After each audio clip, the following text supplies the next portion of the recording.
and votes and proceedings for the 2nd of October 2024, public participation advertisement of the 2nd of October 2024 for Daily Nation newspaper, Standard newspaper and the Star newspaper, public participation advertisement of the 3rd of October 2024 for the Daily Nation newspaper, Standard newspaper, Star newspaper and Taifa Leo, public views templates, English and Swahili, memo to constituency county office managers dated the 4th of October 2024, public participation advertisement for the 4th of October 2024 in the Daily Nation newspaper, Standard newspaper and the Star newspaper. Order issued by the High Court sitting at Kerugoya on Friday the 4th of October 2024, a press statement by the Clerk of the National Assembly on the extension of public participation issued on the 4th of October 2024, public participation advertisement of 5th of October 2024 placed on the Standard newspaper and the Nation newspaper. Public participation report tabled on the 8th of October 2024, response to the notice of special motion from His Excellency the Deputy President received on the 8th of October 2024 at 4 p.m., electronic evidence by His Excellency the Deputy President relating to the special motion contained in a flash disk, order paper for the 8th of October 2024, communication from the Chair number 049 of 2024 issued on the 8th of October 2024, and a certified Hansard and votes on proceedings for 8th of October 2024. Honorable Senators, kindly walk and take your seats.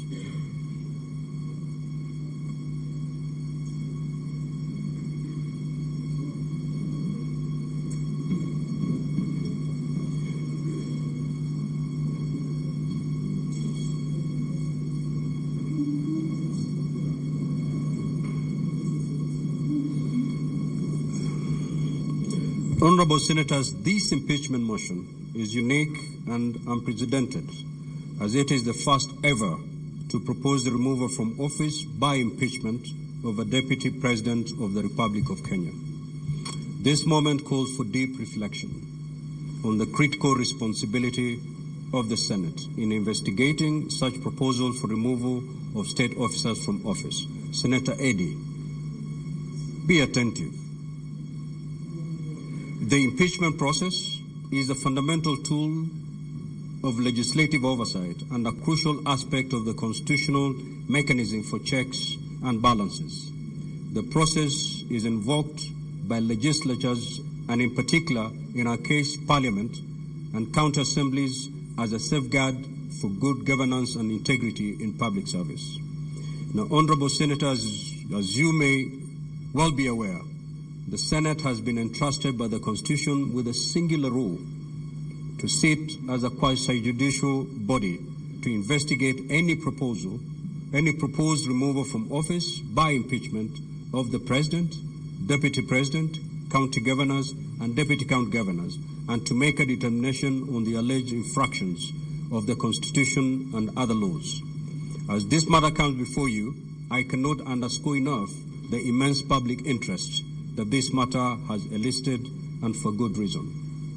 This is yet another opportunity for the Senate to demonstrate its fidelity to the Constitution and to live up to its reputation. It is therefore behoves the Senate as the trial chamber to maintain integrity and impartiality in this administration of justice and to make a determination on this matter purely based on its merits. Honorable Senators, in terms of the way forward, the manner of disposing of this impeachment motion will not be significantly different from how the Senate has previously investigated and determined the proposed removal from office by impeachment of county governors and deputy county governors. Standing Order 78.1 of the Senate, standing orders, as read together with Articles 152 and 145.3b of the Constitution, provide the Senate with two options on how to proceed with this matter.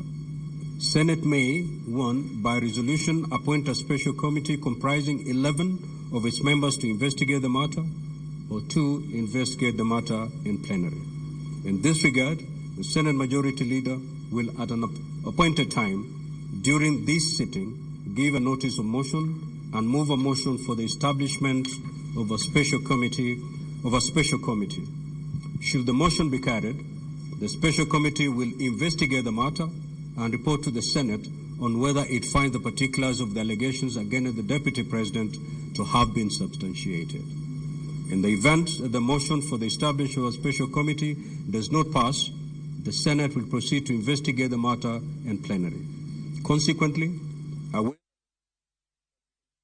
to the matter of the motion, that is, whether or not to establish the special committee. It shall be improper and out of order to debate the substance of the impeachment, its merits, propriety, prudence, or constitutionality, or legality of the process that have preceded the submission of the matter to the Senate. In the meantime, and during the pendence of this impeachment process in the Senate, I wish to caution honorable senators to desist from publicly commenting on the merits or demerits of the impeachment motion. Doing so will amount to anticipation of debate, which is an infringement of Standing Order 99 of the Senate Standing Orders.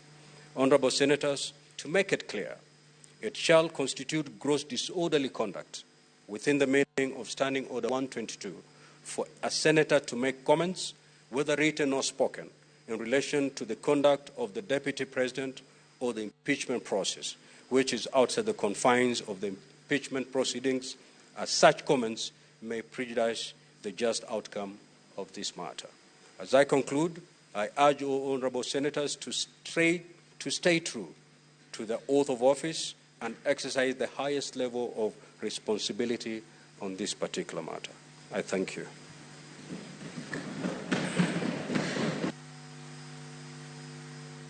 Now, honorable senators, a supplementary order paper has been circulated. I believe it's been posted to your gadgets.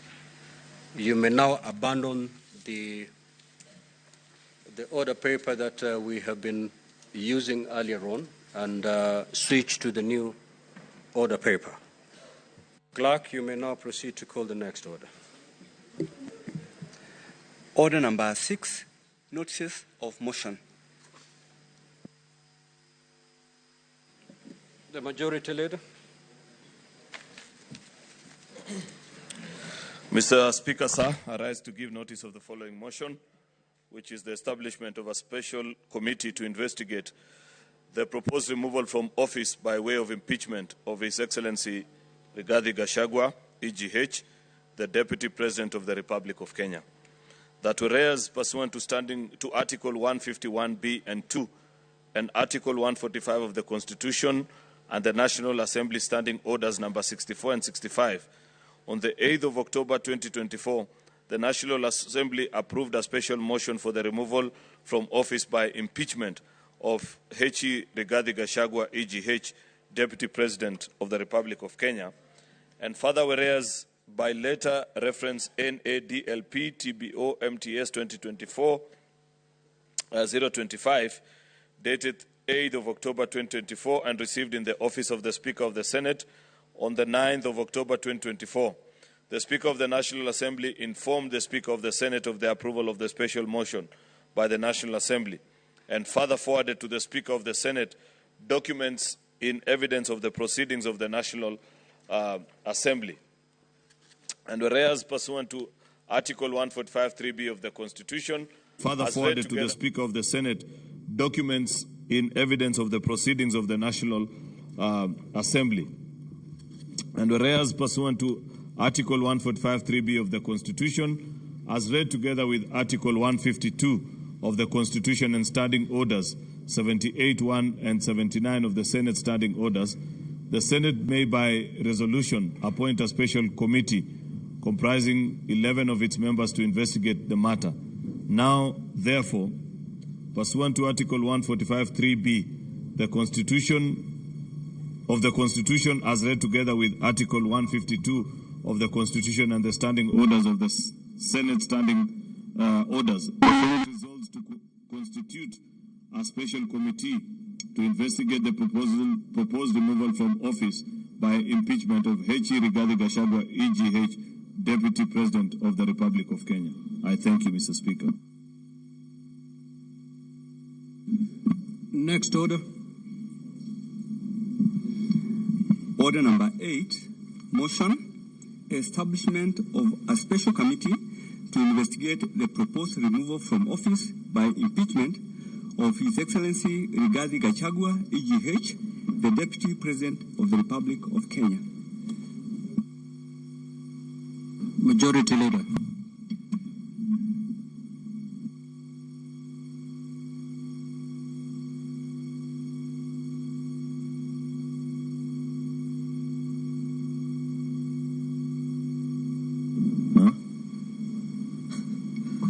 Thank you, Mr. Speaker.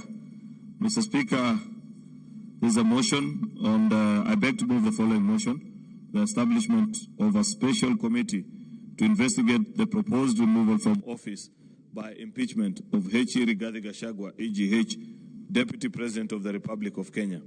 That whereas pursuant to Article 151B and 2, Article 145 of the Constitution and the National Assembly Standing Orders 64 and 65, on 8th of October 2024, the National Assembly approved a special motion for the removal from office by impeachment of His Excellency Rigathi Gachagua, EGH, the Deputy President of the Republic of Kenya. And further, whereas by letter reference NADLP/TBO/MTS 2024-025, dated 8th of October 2024, received in the office of the Speaker of the Senate on the 9th of October 2024, the Speaker of the National Assembly informed the Speaker of the Senate of the approval of the special motion by the National Assembly, and further forwarded to the Speaker of the Senate documents in evidence of the proceedings of the National Assembly. And whereas pursuant to Article 145(3)(b) of the Constitution, as read together with Article 152 of the Constitution and Standing Order 78(1) and 79 of the Senate Standing Orders, the Senate may, by resolution, appoint a special committee comprising of 11 of its members to investigate the matter.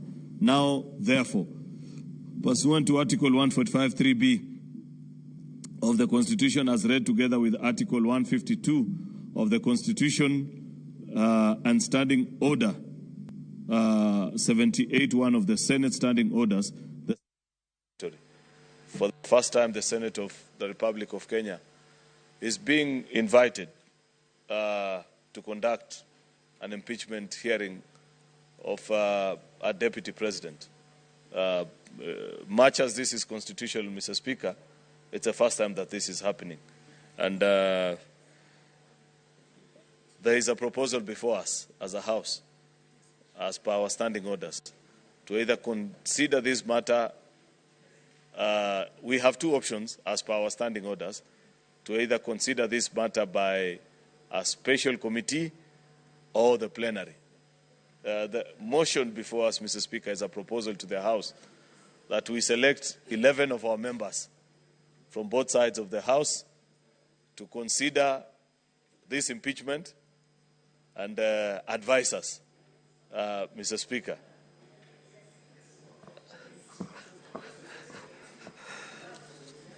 Mr. Speaker, I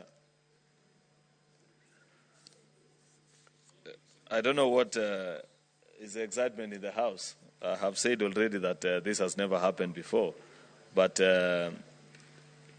that's the proposal, that should we, and I want to urge members to agree with me, that we elect 11 of our wisest and most trusted senators, Mr. Speaker, who we think have the sufficient wisdom to read on our behalf, make a decision, and as you know, as per our standing orders, Mr. Speaker, should they elect that the matters have not been substantiated, the matter dies, and there is no recourse for the House. However, should they confirm any of the 11 charges, even one, Mr. Speaker, then they will invite the rest of us to join them in making a decision. Therefore, Mr. Speaker, with those very many remarks, this is not a matter that I want to speak long to, because there's more serious matters that lay ahead with regards to this particular motion, Mr. Speaker. With those very many remarks, I want to invite the Senator for Nairobi, Senator Edwin Watenya Sifuna, to second this motion.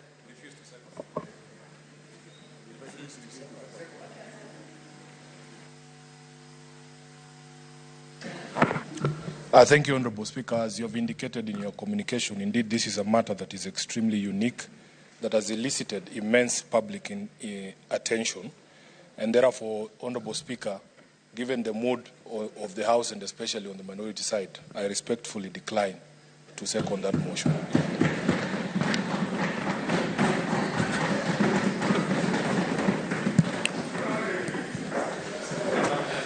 Now, Senator Oburu.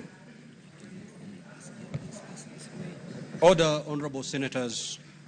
You will note that the Senate Majority Leader has moved a motion pursuant to Articles 145(3)(b) of the Constitution and Standing Order 78(1) for the establishment of a special committee to investigate the proposed removal from office by impeachment of His Excellency Rigathi Gachagua, AGH, Deputy President of the Republic of Kenya. The motion has, however, failed to get a seconder. Now, Standing Order 70 of the Senate Standing Orders states as follows. The question on any motion shall not be proposed unless it shall have been seconded, and any motion that is not seconded shall be deemed to have been withdrawn and shall not be moved again in the same session unless with the permission of the Speaker. Honourable Senators, as I communicated earlier today during the sitting, by way of a message on the resolution of the National Assembly, Article 145(3)(b) of the Constitution, as read together with Article 78(1), provides that the Senate, by resolution, may appoint a special committee comprising 11 of its members to investigate the matter. The motion having been deemed to be withdrawn,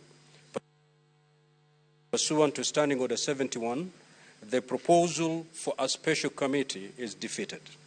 The Senate will therefore proceed with the investigation of the proposed removal from office by impeachment of His Excellency Rigathi Gachagua, AGH, the Deputy President of the Republic of Kenya, in plenary. Honourable Senators, in line with the schedule of activities for an impeachment hearing in plenary, I hereby give the following directions. A, the clerk to issue invitations to appear to the Deputy President today, Wednesday, the 9th of October, 2024.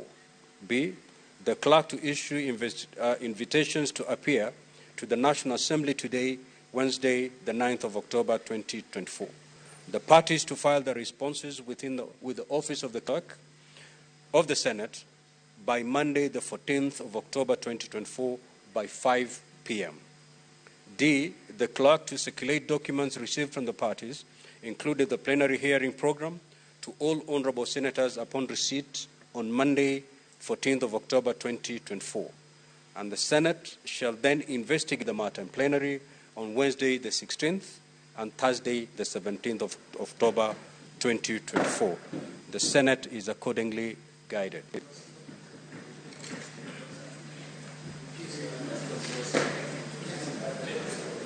Any clarification, Senator Fernandi?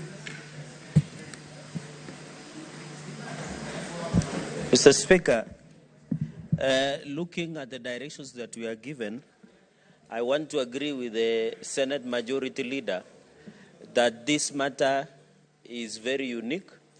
It is uncharted territory. We are so used to impeachment of governors as we have done before. Mr. Speaker, when you look at our Standing Order 78 on Senate Standing Orders, and also, Mr. Speaker, I needed your guidance and clarity on the process, because looking at Standing Order 78 on the removal, procedure for removal from state office, which includes the removal of the President, Deputy President or state office, Mr. Speaker, I want to invite Mr. Speaker, to request when you read under, sorry, Mr. Speaker, I'm trying to get second schedule of our standing orders, Part 1, Rules of Procedure when considering removal in plenary, either the President or the Deputy President. When you look at rule number 12, subject to these rules, the hearing of the evidence, once it commenced, shall proceed and continue on until the Senate concludes the hearing of the matter.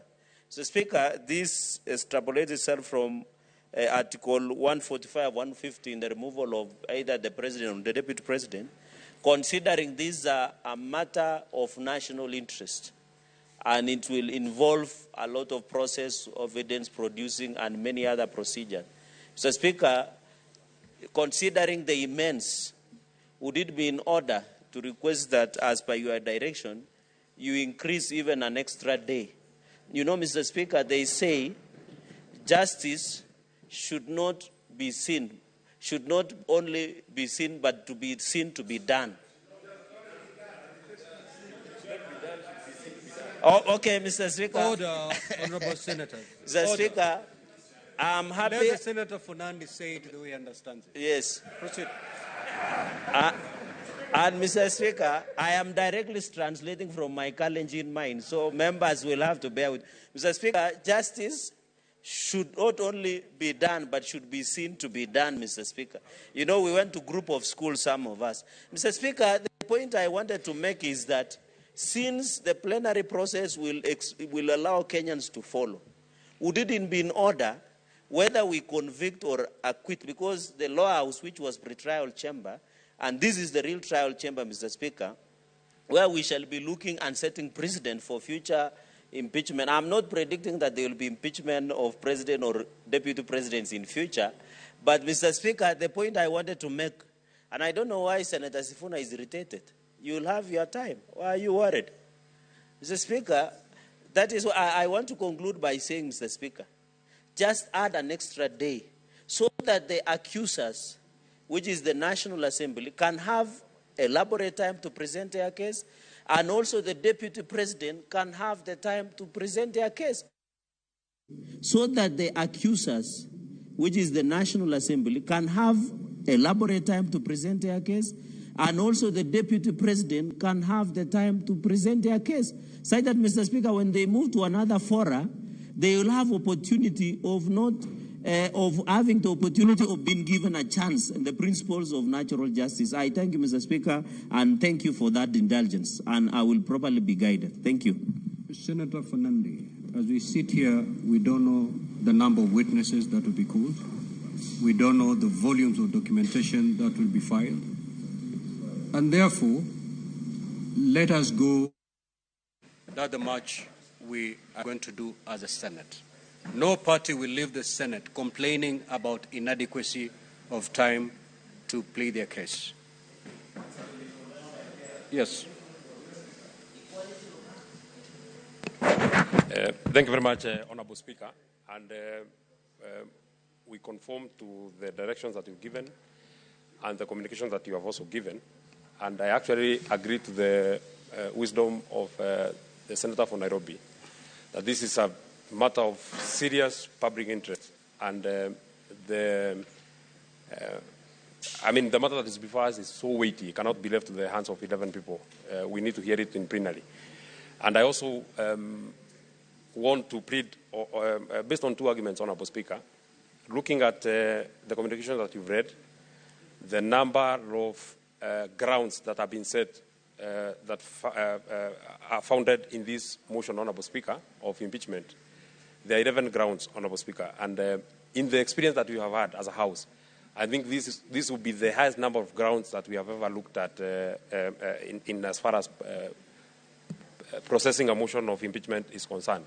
That is my first concern. Number two, I think this will be the highest number of grounds that we have ever looked at in as far as processing a motion of impeachment is concerned.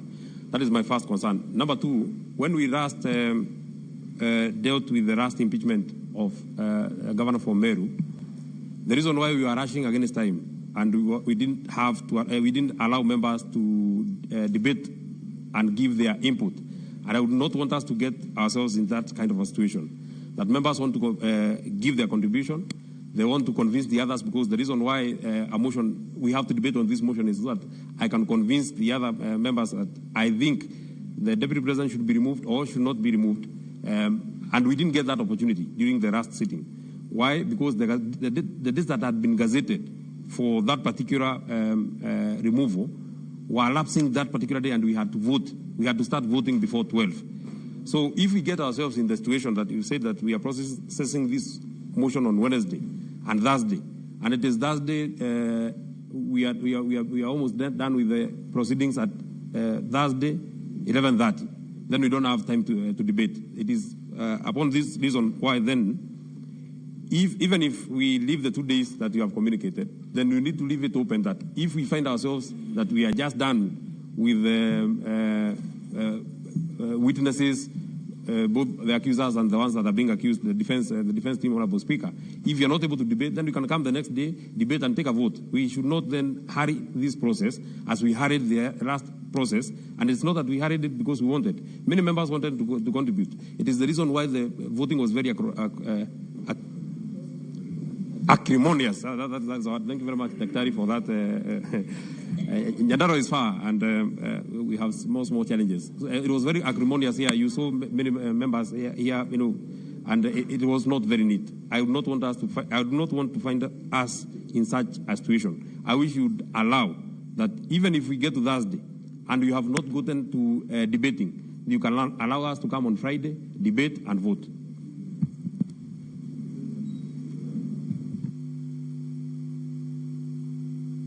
Yes, Senator Wambua.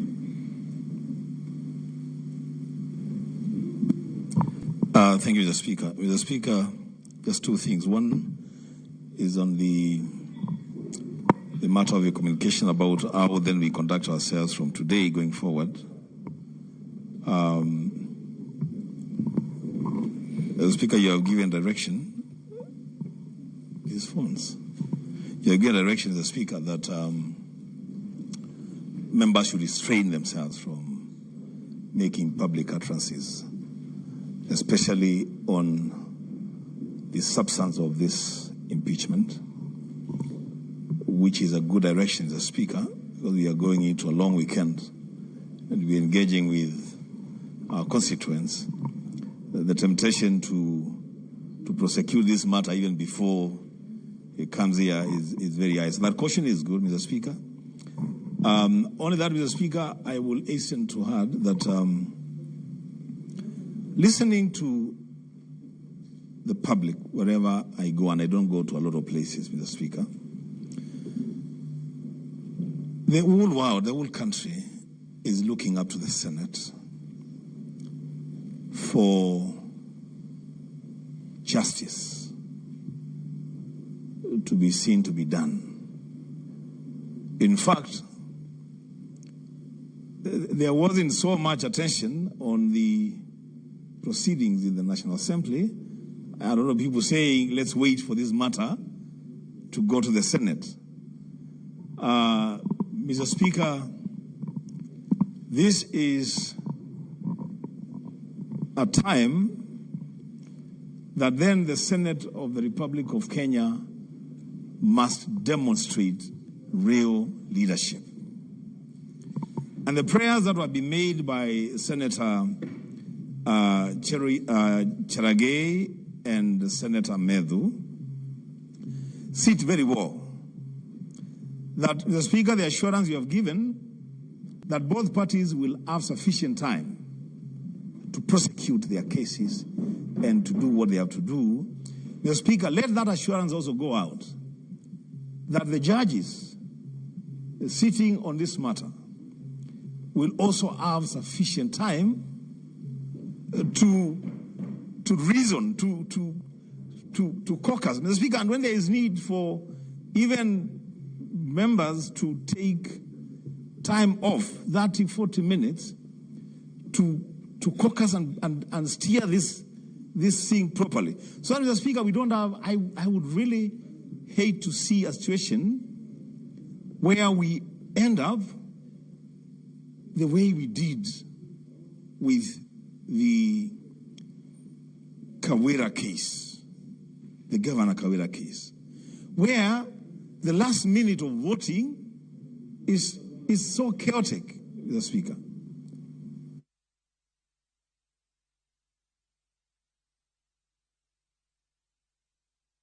conclude so that I just give directions on this matter. Let us not prolong this debate. The Speaker, let me just conclude by saying the other thing that you may also guide us now and into the debate is... What is your point of order, Senator? Oh, my goodness. Thank you, Mr. Speaker, sir. Mr. Speaker, you know, if members will go that direction of Kawira Mwangaza case, Mr. Speaker, this case is in court. And what they're implying is that what was processed here was not right. So it is not it is not standing very well, Mr. Speaker, sir, because this matter has not been determined in the court. And one of the issues that has been raised by the parties is that some of the members did not vote. There was no time for discussion and all those matters, Mr. Speaker. So I think it will not be fair to the Meru County community if we discuss this matter now, because it is an issue which is in court, Mr. Speaker. Good. Honorable Senators, I think it will not be fair to the Meru County community if we discuss this matter now, because it is an issue which is in court, Mr. Speaker. Good. Honorable Senators, we shall conclude. Now, it's me to conclude, Senator Wambua. Now, this is my direction, and it's very much what I've already directed. Honorable Wambua, which floor I have taken away from you? So, Senator Wambua, you're out of order and leave the chamber now for the rest of the day. Leave the chamber. We need to be orderly in this matter. We're going to handle a very heavy matter. We cannot have any senator heckling the speaker. As we go to this impeachment, you need to behave, Senator Wambua. Leave the chamber now for the rest of the sitting. Leave the chamber. Leave the chamber. Leave the chamber, Senator Wambua.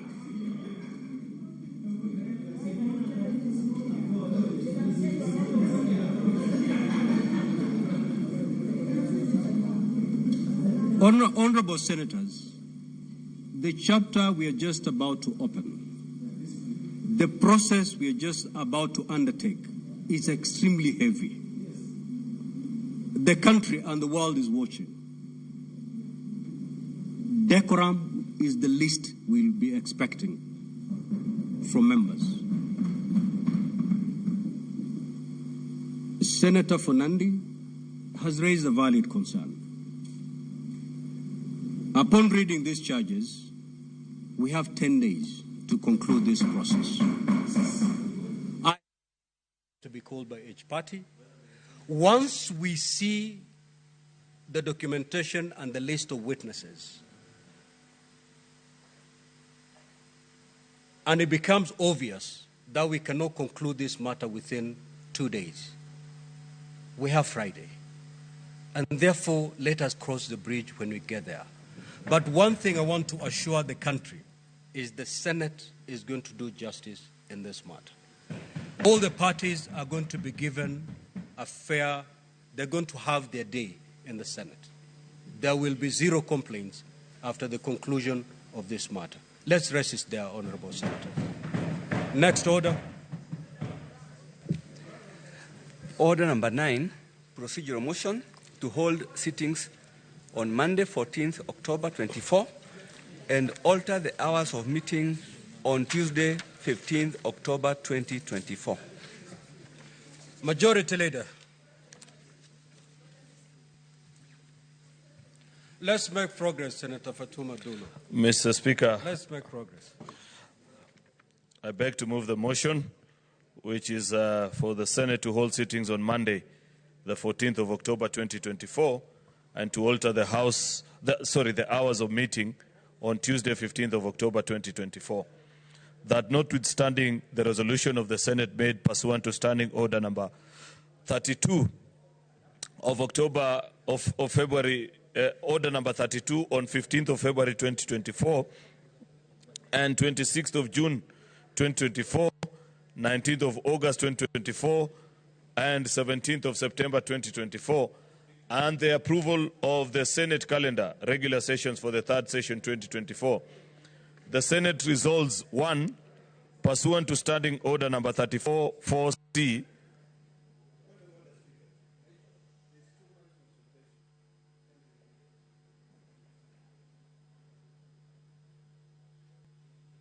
Majority Leader. Thank you.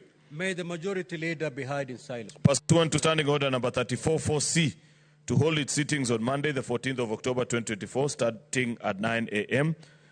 to 1 p.m. and 2:30 p.m. until the conclusion of business listed in the order paper of the day. 2, pursuant to Standing Order number 34-4B, to hold a morning sitting on Tuesday, the 15th of October 2024, starting at 9 a.m. to 1 p.m. And 3, pursuant to Standing Order number 34-4A, extend its sitting time on Tuesday, 15th October 2024, afternoon sitting until the conclusion of the business listed in the order paper of the day, in order to investigate the proposed removal from office by impeachment of the Honorable Dr. Eric Kipkoech Mutai, the Governor of Kericho County.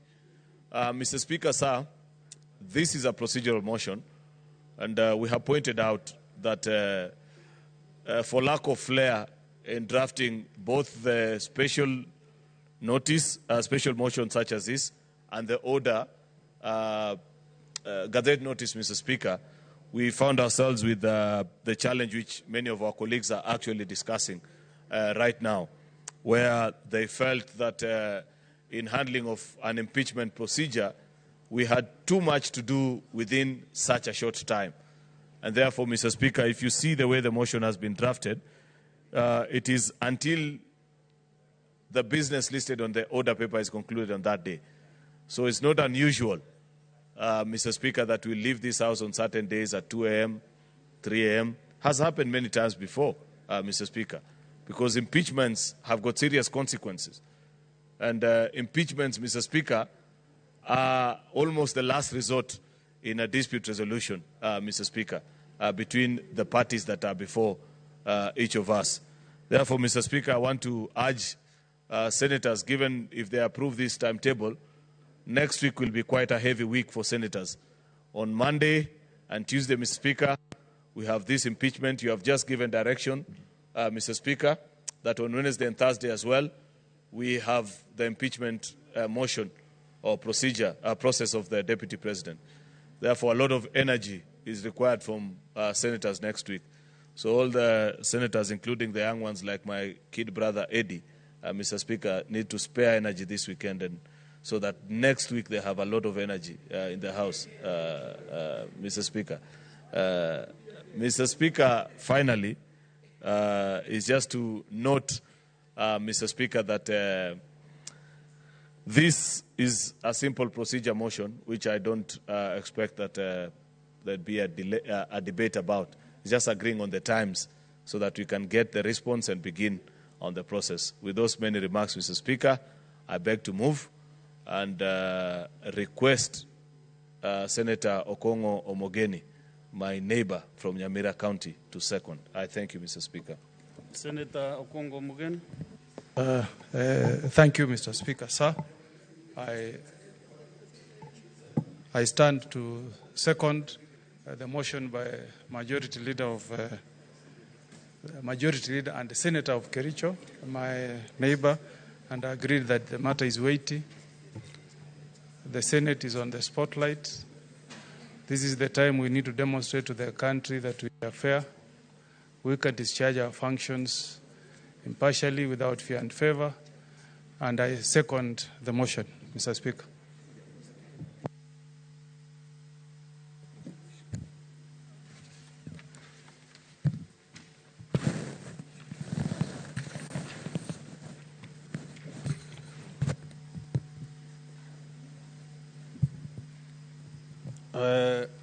Honorable Senators, I propose the question that, notwithstanding the resolutions of the Senate made pursuant to Standing Order 32 on 15 February 2024, 26 June 2024, 19 August 2024, and 17 September 2024 on the approval of the Senate calendar regular sessions for the third session 2024, the Senate resolves: 1, Pursuant to Standing Order 34-4C, to hold sittings on Monday, 14th October 2024, starting at 9 a.m. to 1 p.m. and 2:30 p.m. until conclusion of business listed in the order paper of the day. 2, pursuant to Standing Order 34B, to hold a morning sitting on Tuesday, 15th October 2024, starting at 9 a.m. to 1 p.m. And 3, pursuant to Standing Order 34-4A, to extend the sitting time on Tuesday, 15th October 2024, afternoon sitting, until conclusion of business listed in the order paper of the day, in order to investigate the proposed removal from office by impeachment of the Honorable Dr. Eric Kipkoech Mutai, the Governor of Kericho County.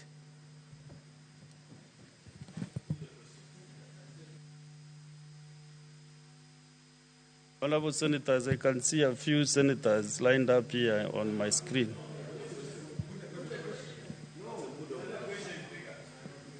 So is that the mood of the House? Yes.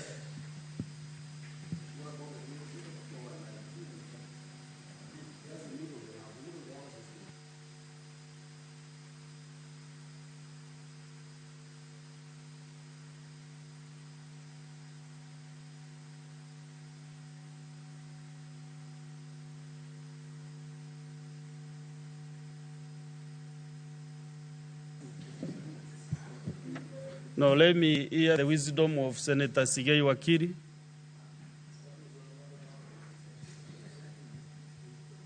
Mr. Speaker, you may proceed to put the question. Senator Andan Dulo Fatuma. Senator Derito John Kenywa. Majority will not teach me how to chair this. Asante Bwana Spika. Bwana Spika, mimi nasumbuka kwa sababu tayari tumejitia katika kitanzi, kwa sababu tayari tumesema zile siku ambazo tutakuwa tumezitenga ndio tuweze kujadili mswada huu. Bwana Spika, ni vile vile tukijipata katika ule mjadala alafu kutakuwa na masuala mengine nyeti. Bwana Spika, naona tutajipata katika tu ile sehemu ya kwamba hatuna muda wa kutosha kuyaangazia yale masuala kindani, kwa sababu tuwezi tukasema tutaenda siku ile nyingine ambayo ni siku ya Wednesday, kwa sababu tayari tumeitenga kwa shughuli nyingine tofauti. So, kwa hivyo Bwana Spika, ninasema kuendelea mbele Bwana Spika, pengine tumekuwa tukijipatia muda zaidi, lakini naunga mkono Bwana Spika. Kwa hoja hii Senator Kinywa.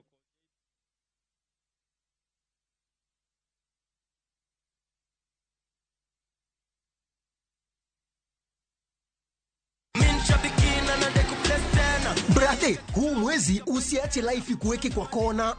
Kama hivi shabiki.com tukupeleke na rada Boost account yako na 3 million in cash prizes on Shabiki Aviator. Kaza ndege yako to the highest multiplier, shinda 50,000 kila siku, halafu grand prize ya 350,000 Kenya shillings kila wiki. Jiomoshe na Shabiki Aviator, shinda 3 million in cash prizes. Not for persons under the age of 18.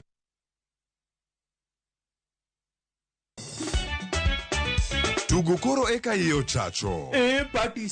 Ka gik moko medo mana fwenyore, to ngima bende medo bedo matek e boma maduong'. Gimora ma Nyasaye omiya.